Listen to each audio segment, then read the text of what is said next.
primeira nesse sentido. Essa briga, inconscientemente e sem ser organizada, não atende interesses políticos de um e de outro? Para Cássio, é bom brigar com o Ricardo, porque está no topo, ganhando até projeção nacional. Para Ricardo também, alimentando essa briga também, não tem algum outro interesse também? Essa é a primeira questão. A segunda, eu tenho uma certa discordância da sua colocação com relação a Manzoá. Obviamente que a Manzoá ficou esvaziada, nesse aspecto a gente concorda. Mas há uma necessidade de um outro instrumento mais operoso, porque essa história das explosões dos bancos está virando uma coisa tão lugar comum que a gente não entende. Assim. Há uma interrogação em tudo isso, pontualmente as questões dos bancos. E os bancos gostam de ver essas suas agências explodidas. Tem agência que já foi para o ar 3 vezes. Ou o governo não tem interesse em mexer mais nessa história, deixar os bancos se espoletar para lá? Assim, a sociedade estranha tudo isso. Deixar os bancos se explodirem. Parece que tem seguro, tem alguma coisa nebulosa nessa questão. Eu vou levantar esses 2 temas para você abordar. Começar de trás para frente, como se diz. Em relação aos bancos, quando ocorre algum sinistro desse tipo, eles têm seguro naturalmente.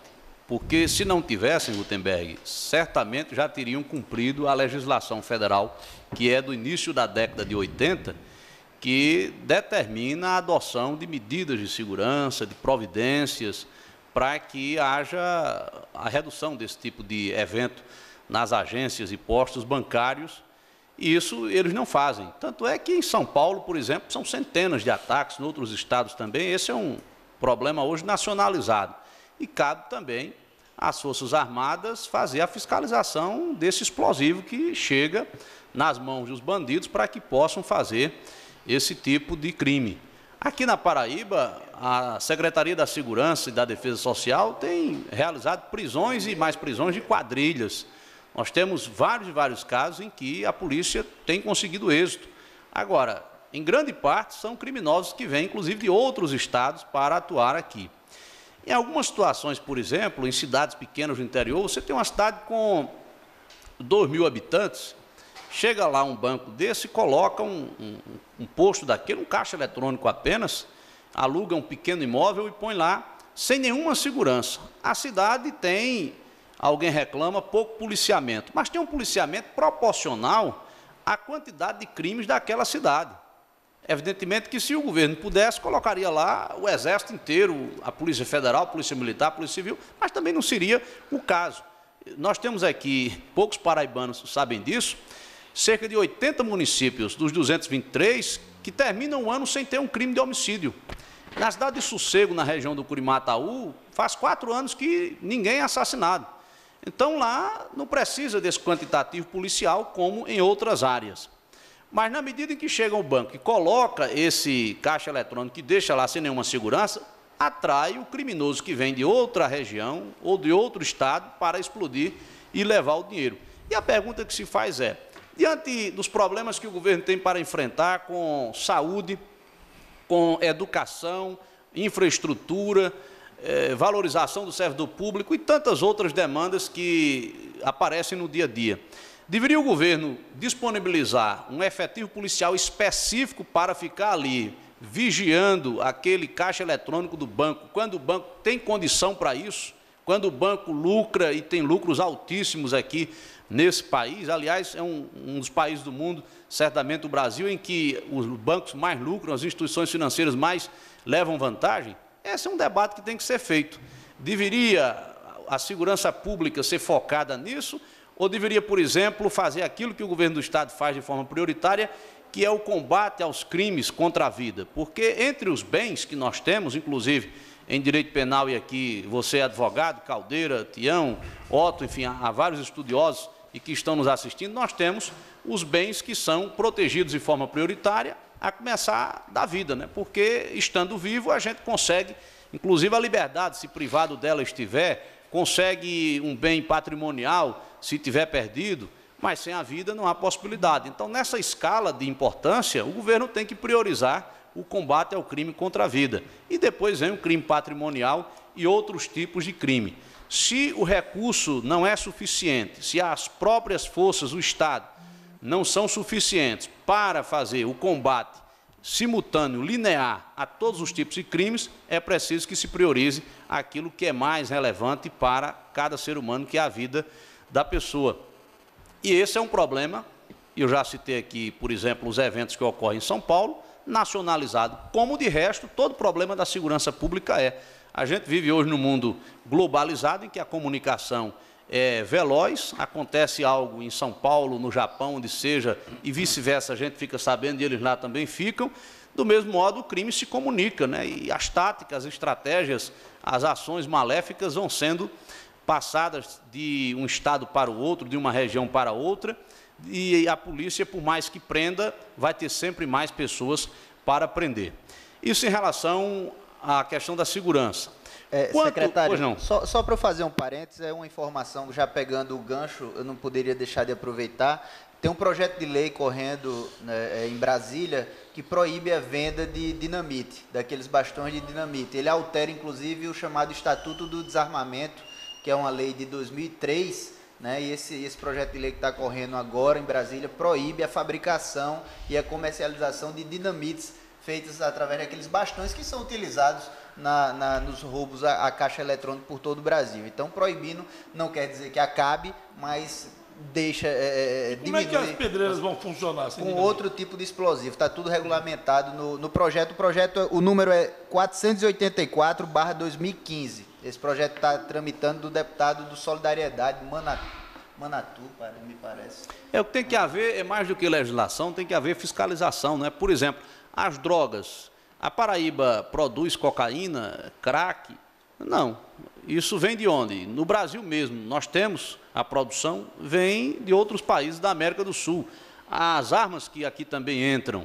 Então, cabe ao governo federal adotar uma política consistente de segurança pública que permita o patrulhamento das fronteiras, uma vigilância efetiva, uma política também que seja comum aos estados, porque se nós temos as mesmas feições da criminalidade em todas as regiões e estados brasileiros, o governo federal tem de chamar para si a responsabilidade de adotar uma política comum, um enfrentamento único.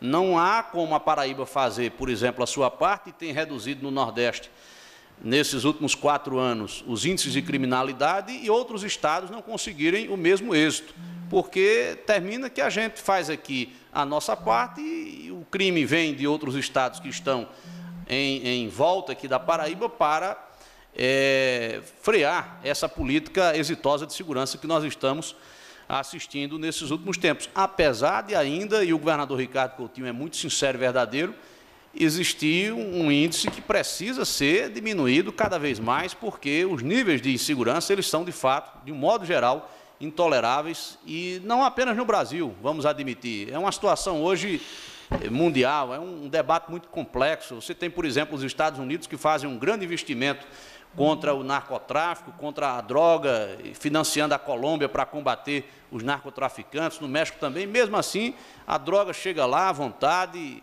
Você tem estados lá, por conta da autonomia em relação à matéria penal, que adotaram a pena de morte, e as pessoas ainda assim cometem crimes de homicídio, e há estados até que desistiram desse tipo de pena porque não viram resultado.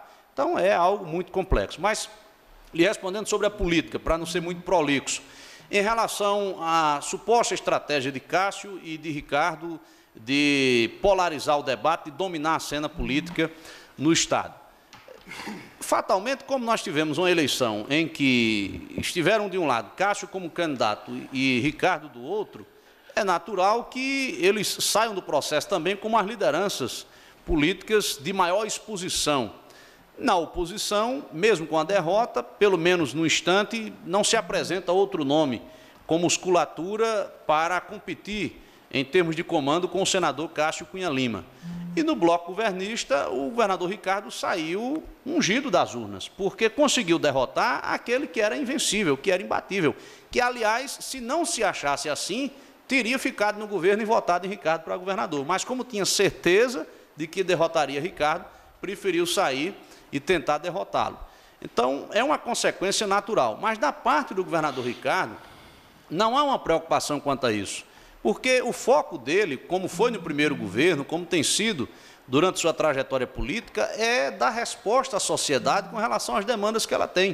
O governador foi eleito com base num programa de governo que tem de ser cumprido. Se espera um segundo mandato superior ao primeiro, embora o primeiro tenha sido bem avaliado, tanto é que ele se reelegeu, e para isso ele tem que focar no trabalho, e é isso que ele tem feito. Vez por outra, é preciso dar uma resposta para colocar os pingos nos is, sob pena de um discurso repetido de forma insistente, embora sendo um discurso não verdadeiro, um discurso mentiroso, venha prevalecer. O governador Ricardo tem o objetivo de dar sequência à obra administrativa, porque é isso que interessa à Paraíba. Tanto é que nós vamos ter agora, sábado e domingo, a entrega da Vila Olímpica Paraíba, o antigo DED, mais de 30 milhões de reais em investimentos. Daqui a pouco a gente vai mostrar, inclusive, imagens da Vila Olímpica. Está muito bonita, é algo assim de orgulhar a Paraíba, orgulhar o Nordeste, o país.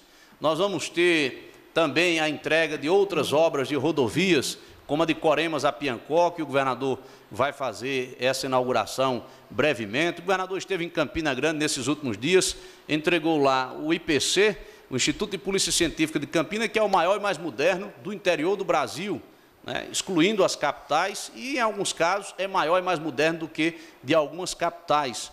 O Centro de Formação de Educadores também, uma obra que custou ao governo mais de 10 milhões de reais para a formação de professores, para a qualificação deles. A rodovia de Catolé de Boa Vista, que atende não só Catolé, mas Boa Vista, Campina e toda a região, de modo que o ritmo de entrega de obras é muito forte. Já hoje o governador entregou uma piscina para os idosos do lado da Providência, um investimento de 200 mil reais, que não é importante pelo valor em si.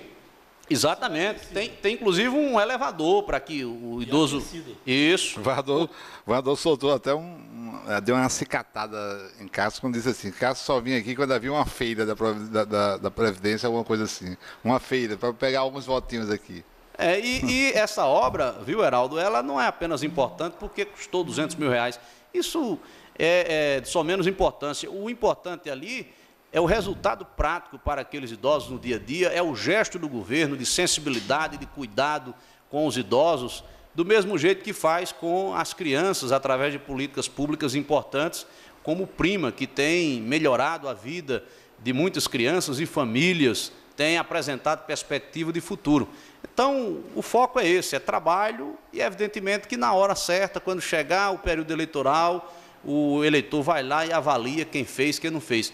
Foi por falar demais e fazer de menos ou quase nada que Cássio, quando chegou na eleição, perdeu para Ricardo e achando que não perdia. Olha aí, haja polêmica. Fernando Caldeira para o secretário Célio Alves. Eu queria, seguindo aqui com a pergunta também, fazer duas perguntas. Pode parecer muito simples dizer, bem, fazer além ou mais do que o outro fez, mas não é por aí. Eu perguntaria, secretário, qual é o grande desafio, na sua opinião, de um governo que se autossucede? Qual é o desafio de um governo que sucede a ele próprio? Quer dizer, ele foi aprovado pela administração que fez, e daqui para frente, como é que ele vai continuar a agradar? É só fazer a mesma que fazia ou algo mais? E o que seria esse algo mais? E uma outra questão Gutenberg até falou aqui que Ricardo tem granjeado tantos espaços que começa a ser notícia a nível nacional.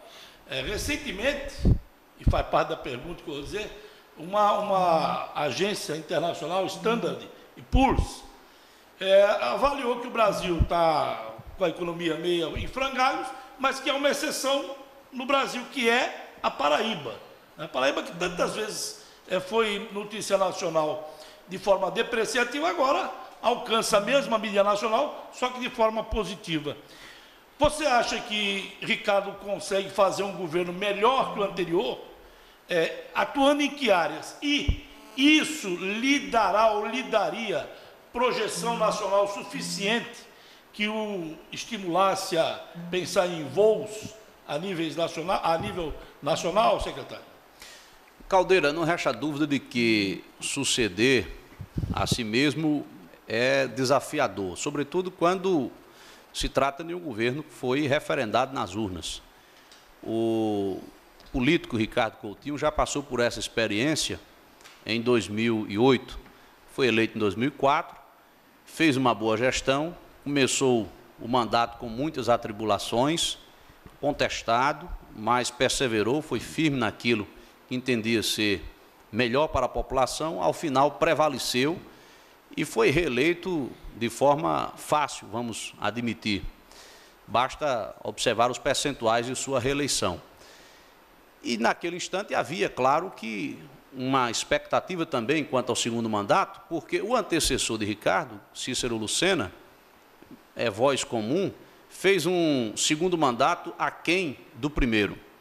E com Ricardo nós tivemos uma realidade oposta. Ele conseguiu, no segundo mandato, embora tivesse ficado apenas 1 ano e 3 meses à frente da gestão, continuar a obra administrativa e ainda impulsioná-la. Tanto é que isso o credenciou para disputar a eleição de governador, enfrentando o governador que estava, à época, no poder. Agora o desafio é o mesmo, superar a primeira gestão, penso que potencializando aquilo que deu certo, naturalmente corrigindo o que não deu certo, buscando fazer o que o tempo e as condições não permitiram e a cada dia perseguindo a inovação.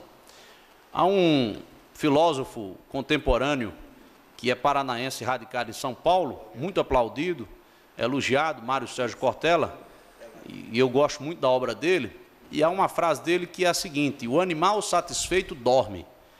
O governador Ricardo, do ponto de vista político-administrativo, é o inverso disso. Ele nunca está satisfeito. Ele sempre quer aperfeiçoar mais, ele sempre quer mais resultados, e é isso que faz ele realizar boas gestões. O governador não acha que o governo que ele fez, embora sendo aprovado nas urnas, referendado pelo eleitor, tenha sido o melhor.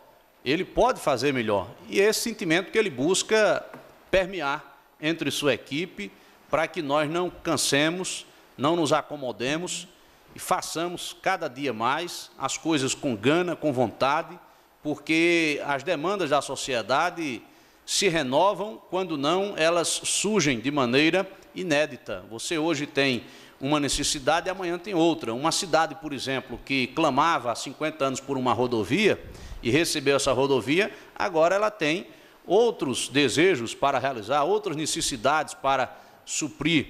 Uma cidade que precisava de um hospital e ganhou o hospital, agora ela já vai buscar, da parte do governo, outro tipo de ação, porque a vida é assim, e para o governo não é diferente. No dia em que a gente atingir tudo aquilo que pretende, a gente vai entrar certamente numa crise existencial. Então, esse desafio, ele é permanente, o governo tem consciência disso, mas eu particularmente acredito que o governador Ricardo fará um governo bem melhor do que fez de 2011 a 2014.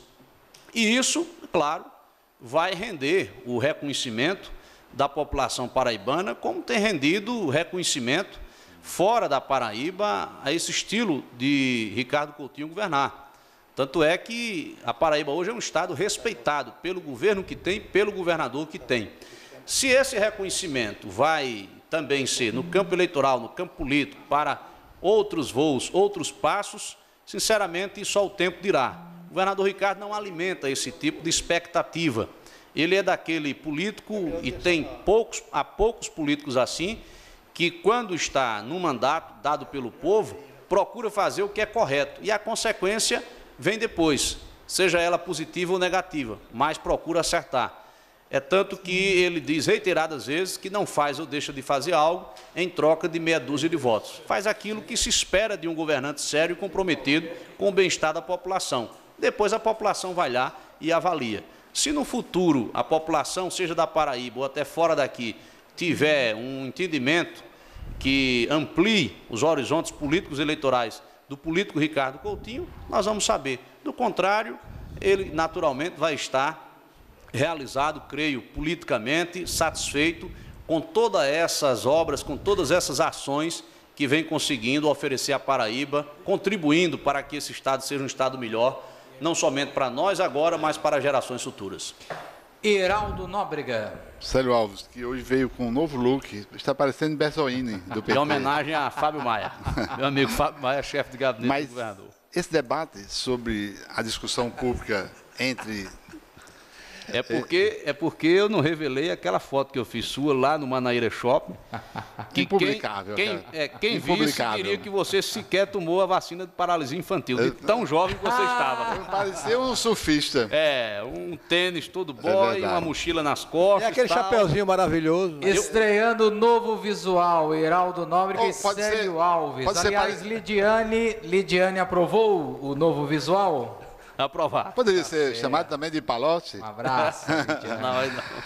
Não, melhor não. Tá pegando pesado. Bezoini, Palocci. Viu, Célio? E Alex, eu peguei também o seu Heraldo. Pegou esse meu novo look. De um look diferente. Eu não quis. É melhor não publicar. Nas mídias, mas no extra, viu? No extra. A foto é assombrosa, é melhor não publicar. Aquele look ali, o que incide sobre ele é o Estatuto da Criança e do Adolescente, e não do idoso.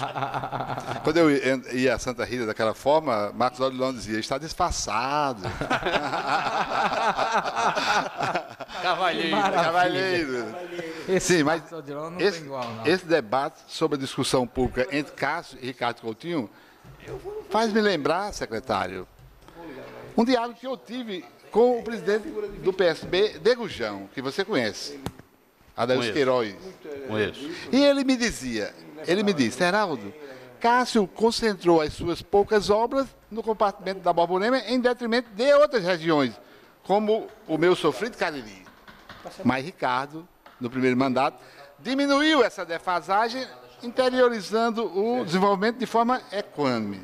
Aí eu lhe pergunto, secretário, o governador Ricardo Coutinho vai continuar nessa política de dividir ao máximo as obras para que nossos irmãos que habitam regiões mais distantes tenham um bem-estar? Uma melhoria da qualidade de vida? Não tenha dúvida, Heraldo. Isso é importante, é fundamental. A própria Constituição da República diz que um dos objetivos da República Federativa do Brasil é reduzir as desigualdades sociais e regionais, e isso não se refere naturalmente apenas às regiões do país. Nós temos que trazer essa lição para a realidade regional dentro do Estado. Nós tínhamos aqui, historicamente, regiões que viviam à margem dos investimentos. E por quê? Porque eram compostas de municípios cujo eleitorado não representava quase que nada na disputa eleitoral do Estado. Cidades com 2.000 habitantes.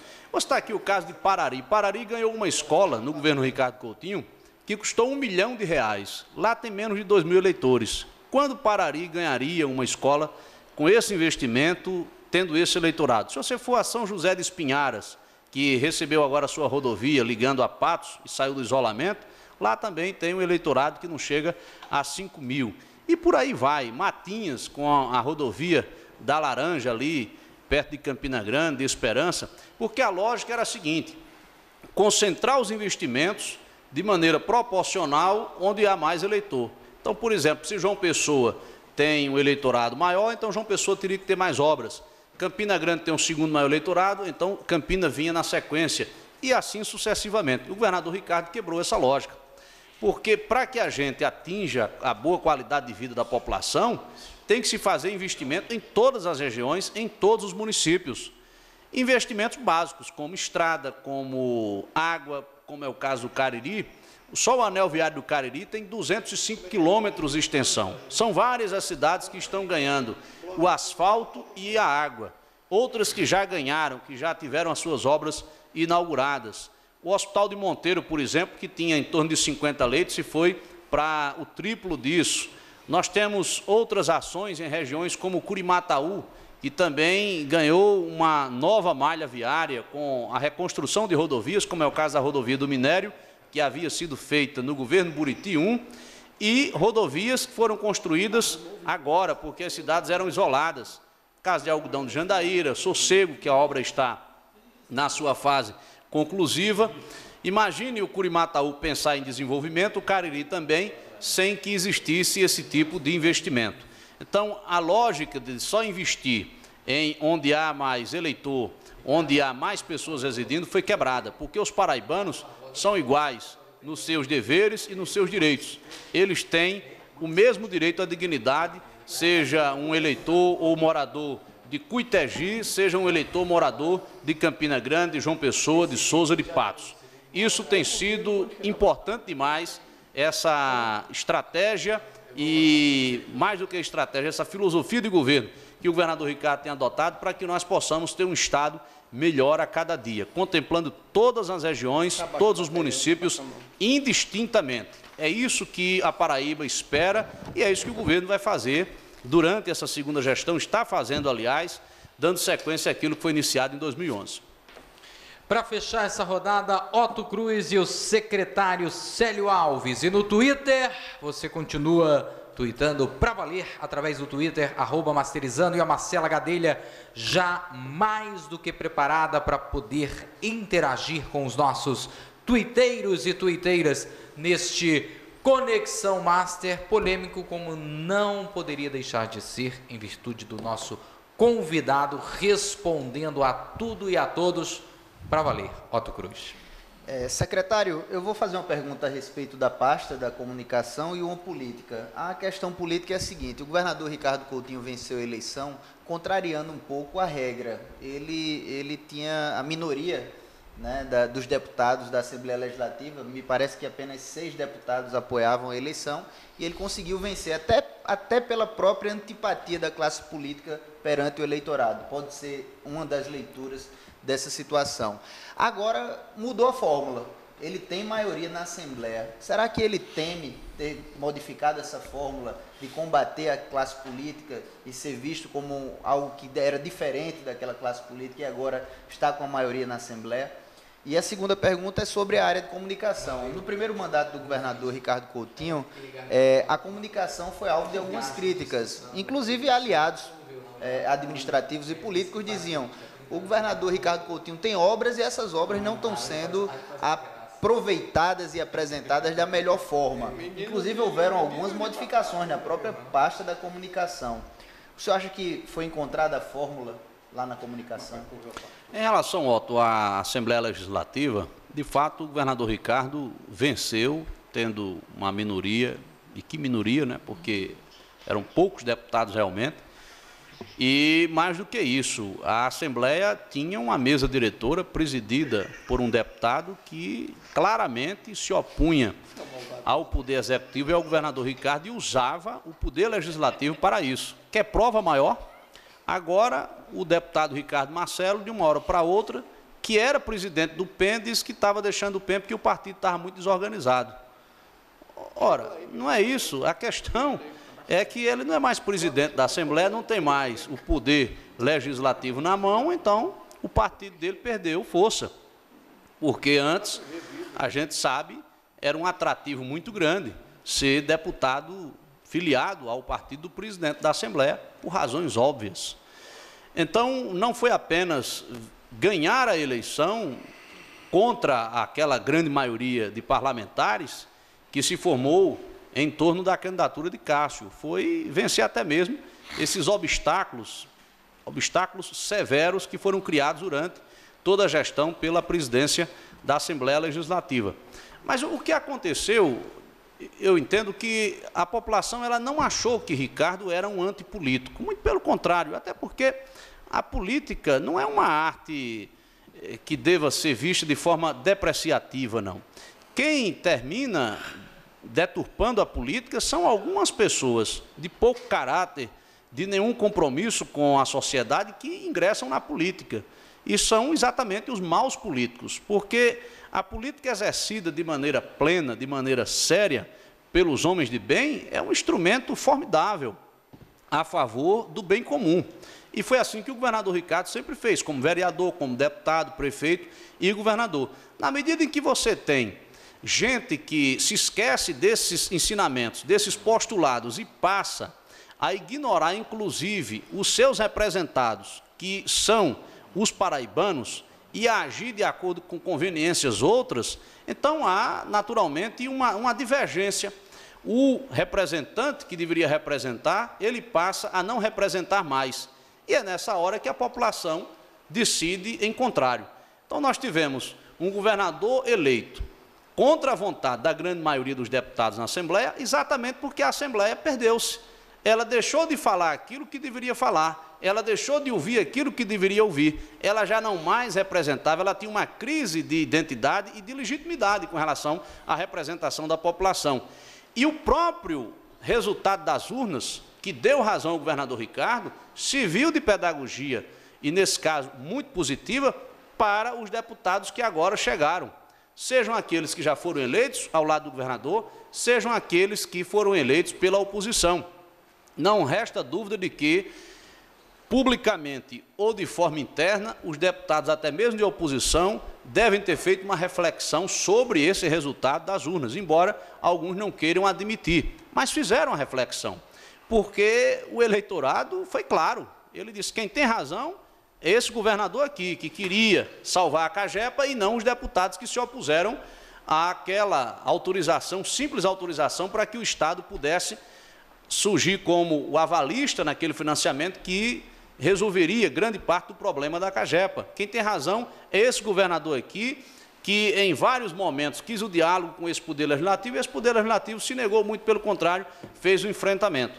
Então, agora, o governador, ele não tem por que temer o fato de ter maioria, porque agora nós temos uma bancada sólida que compreende esse processo de mudança que a Paraíba está experimentando, está aprovando, naturalmente se soma a isso e busca dar a sua contribuição. Observe, à frente da água, a qual se referiu há pouco aqui o nosso querido Fernando Caldeira, foi lá ao sertão, fez inspeção, verificou a situação, não precisou fazer mídia para dizer que estava visitando os afetados pela seca, não precisou ocupar o governo do Estado, muito pelo contrário, está lá levantando a real situação, fazendo um diagnóstico disso, para trazer o debate ao lugar adequado, que é a Assembleia Legislativa, ouvindo o governo, ouvindo a população, ouvindo a esfera federal, que tem uma grande participação e responsabilidade nisso, para que a gente chegue a avanços, a resultados positivos para a população.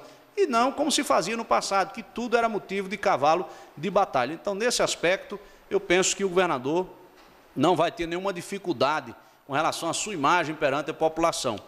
Quem melhorou a imagem, na verdade, agora foi a Assembleia Legislativa, porque os deputados estão tendo uma atuação na mesma direção que a população paraibana está caminhando. Isso não significa dizer que os deputados não possam discordar do governo, fazer críticas a ele, é até importante que façam, desde que sejam críticas voltadas para o engrandecimento do Estado e não apenas para fomentar picuinhas ou pequenos interesses que, sinceramente, não são os interesses da Paraíba. Quanto à comunicação, nós tivemos uma dificuldade com relação ao primeiro mandato, porque ocorreram essas mudanças.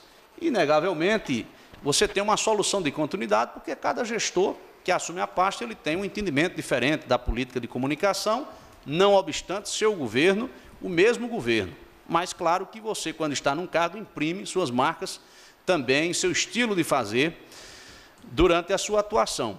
Mas eu penso que também contribuiu muito para a dificuldade da comunicação, essa dificuldade política do governo, porque, por vezes, cabia à comunicação fazer o debate político, cabia à comunicação fazer o contraponto político, porque a grande maioria dos aliados do governo, que estava abuletada no governo, não fazia esse debate. Você lembra aqui de um caso em que nós tivemos um episódio público envolvendo o senador Castro, aliás, vários, que era o aliado maior do governo, fazendo censuras públicas ao governo, ao estilo do governador, e aquilo tudo demandava uma ação política do governo e da própria comunicação do governo para alinhar publicamente aquelas situações. Então, a comunicação, muitas vezes, saía daquilo que era a sua atividade primeira, a sua atividade precípua de expor as ações do governo, de divulgar as ações do governo, de também fomentar o diálogo interno no governo e com a sociedade para fazer esse tipo de discussão política, dada a situação política que nós tínhamos na Assembleia Legislativa e com esses aliados que mais tarde se revelaram, na verdade, adversários. Hoje nós temos uma situação diferente, porque nós temos uma bancada que é qualificada, que é comprometida com a Paraíba e, por consequência, com o estilo desse governo de governar, de atuar, e isso facilita com que o governo tenha uma relativa paz para que ele possa mostrar suas ações, possa potencializar aquilo que vem sendo realizado e nós alcançarmos, evidentemente, resultados de maior reconhecimento a essas obras, essas ações do governo do Estado. Ok, então vem aí 120 e logo depois Marcela Gadelha com os nossos tuiteiros e tuiteiras. E você continua tuitando através do Twitter, @masterizando, passando a limpo hoje. O governo Ricardo Coutinho na fala do secretário Célio Alves. Guarda com ela um segredo, conforto, leveza e pouca razão. Baila com vento sem medo, é ela mesma em pleno verão. O tempo para e ela passa, desfilando as cores de um sonho. É ela mesma em pleno verão. Usa Flex. Criamos o conforto para você ser você mesma. Sua casa é você. Moderna, estilosa, elegante, casual, delicada, única e surpreendente. Sua casa é você. Top Design, Retão de Manaíra, 3214-9210.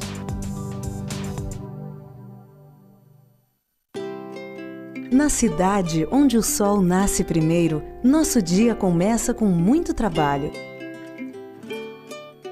Tudo para que você possa assistir de camarote ao espetáculo que é viver aqui.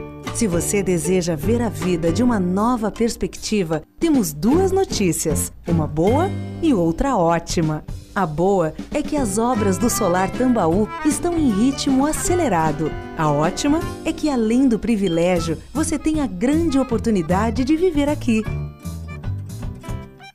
Consulte um de nossos parceiros imobiliários e conheça os planos especiais de venda. Venha viver no Solar Tambaú. Aqui, o sol acorda mais cedo só para lhe desejar bom dia. Solar Tambaú, um lançamento JCP Construções.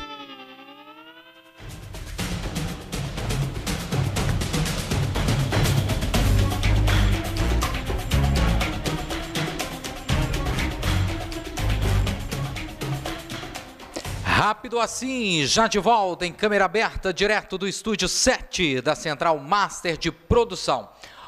Marcela Gadelha, Twitter. Alex, o Ronaldo Barbosa diz: a vontade do povo, a democracia tem que ser respeitada. O povo abraçou Ricardo pela sua ética, caráter e determinação. O Manuel Alencar pergunta ao secretário Célio qual a maior obra que você acredita à gestão do governador Ricardo. Gostaria de agradecer a participação do Alisson Teotônio, Felipe Abrantes, Roberto Cândido, Edgley, Décio Ranieri, Fábio Bernardo, Emiliano Gomes e dos sites de notícia, Alex, que estão nos seguindo e comentando. Olha aí. O Araruna Online e o Notícia de Verdade. É com você. Muito bacana. Aliás, muito obrigado a você que está conosco no canal exclusivo da NET 20, portanto, em João Pessoa, na grande João Pessoa, Cabedelo, João Pessoa, enfim, ultrapassando aí 300 mil telespectadores alcançados e todos que estão conosco também através do www.tvmaster.tv. Quando a Marcela chamou aí Araruna, logo me remeteu ao nosso endereço, não é? Muito obrigado a todos que estão conosco através da internet, ok? E em operadora de televisão, os nossos assinantes, sempre lembrando, há muitas reclamações de possíveis operadoras que prometem a chegada da TV Master. Está enganando, né? Enganando. Essa que é a verdade. Só pode ser na NET. Votou para quebrar, curto e grosso, o Tião e certo. Estão enganando, exatamente. Contrato nosso de exclusividade com a NET, ok? Somente na NET, TV Master, somente na NET. Dá para responder aos nossos tuiteiros? Eu vou sugerir a gente fazer uma rodada bem dinâmica, rápida, cada um manda a sua pergunta e o Célio Alves fecha o programa de hoje com todas as perguntas da bancada do Conexão. Tivemos uma pergunta escolhida, selecionada por você, Marcelo, agora? Uma ou mais? Só eu que não tenho bicho. Uma pergunta sobre a obra. Por que eu estou perguntando sobre essa questão específica? Já que foi a obra, eu gostaria, nós não temos imagens, mas temos um VT institucional que está sendo veiculado em diversos veículos de comunicação, e aí eu gostaria de interagir com o antigo DED, não é? A nova Vila Olímpica, agora, de fato e de verdade, um equipamento violento. Você tem imagens aí, não tem, Gildo? Para a gente poder interagir? Libera para mim, por favor.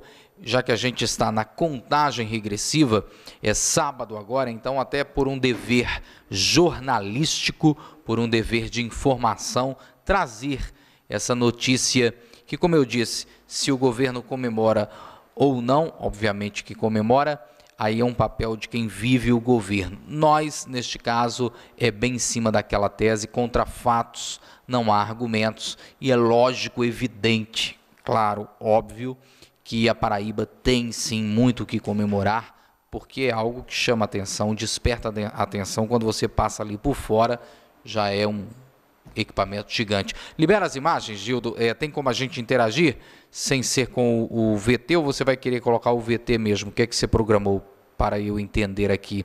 Liberando as imagens, é isso? Liberando as imagens e a gente interagindo. Deixa o secretário Célio Alves falar deste próximo sábado, a entrega desse mega equipamento, e aí é mega mesmo. Goste quem gostar e não goste quem não gostar do elogio. Só se for um burro, né, para não entender que isso aí realmente é diferente. Eu estava, inclusive, Alex, conversando com o governador Ricardo, semana passada, sobre a Vila Olímpica Paraíba, e dizendo o seguinte: provavelmente essa geração de hoje, os mais jovens, não conhece o DED, porque você passava ali e tinha o quê? Aqueles muros, parecia mais um presídio abandonado, uma coisa do tipo. E de repente os muros são retirados e surge todo esse complexo esportivo que foi construído de novo. Uma nova Vila Olímpica, né? Um novo complexo esportivo. E isso vinha há muito tempo nessa situação. Quem mora no bairro dos Estados, quem mora nas mediações, em João Pessoa, por inteiro, as pessoas que conhecem sabem disso, os atletas, que não havia sequer mais esperança de que um dia o governo pudesse chegar e fazer uma ação desse tipo. E, diga-se de passagem, uma ação que foi completa. Foi um investimento superior a 30 milhões de reais. Nós vamos ter uma compreensão mais precisa do que significa depois da entrega, com o passar do tempo, porque os equipamentos ali hoje são referência na América Latina. Nós temos ali equipamentos que não ficam a dever absolutamente nenhum outro estado brasileiro e a nenhum outro país na América Latina. Vamos ter, nesse final de semana, a partir das 9 da manhã do sábado, as festividades de entrega, né, as atividades esportivas.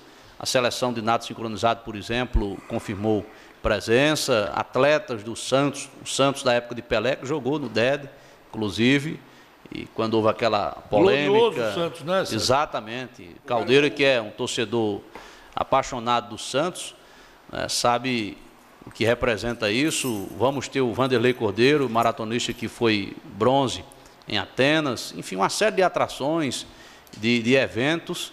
E o importante é que a Vila Olímpica Paraíba não vai servir apenas aos atletas, vai servir também à comunidade, porque ela vai ser aberta ali para o pessoal fazer suas caminhadas, enfim. Né? Nós vamos ter a formação de novos talentos, a descoberta desses talentos. Então a Paraíba vai receber também muita gente de fora, já que estamos aí próximos das Olimpíadas do Rio de Janeiro.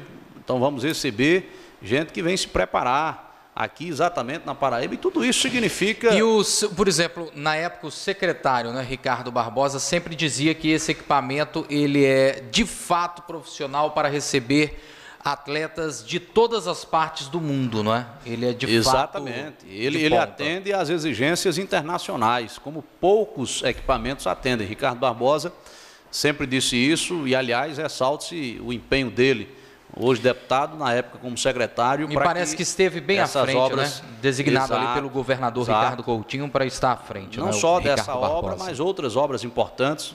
Por exemplo, o Almeidão, que vai receber dia 1º Botafogo do Rio e Botafogo da Paraíba. Vamos ter aí a reedição da inauguração, né, em que o Botafogo do Rio venceu por 2-0. Vamos esperar agora a revanche pela Copa do Brasil.